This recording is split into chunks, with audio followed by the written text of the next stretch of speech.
Welcome to Samba Samba. Enjoy the video. In this video, I will show how to make pie charts in Excel. First, let's prepare our data. You'll need two columns, one for your categories like sales regions or product types, and another for their respective numerical values, such as revenue or units sold. Make sure your data is clean and well organized, without any blank cells or non-numeric entries in your value column.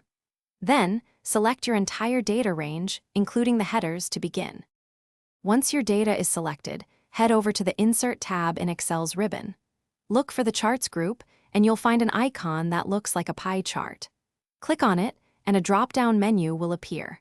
For most purposes, selecting the 2D pie option is best, as it provides a clear and easily understandable representation of your data.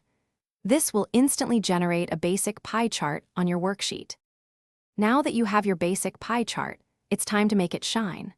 First, give your chart a descriptive title so viewers immediately understand its purpose. Next, add data labels to each slice. These can show percentages, actual values, or both, making your chart much more informative. You can also easily change the colors of the slices and adjust the font styles to match your presentation's aesthetic, ensuring clarity and visual appeal. For more advanced customization, consider exploding a slice to highlight a particular category, drawing extra attention to it. You can also easily switch your pie chart to a donut chart if you prefer that visual style, which offers a central whole for additional information. Remember to save your customized chart as a template. This can save you significant time when creating similar charts in the future, ensuring consistency across your reports. Thanks for watching. Consider subscribing if we helped you.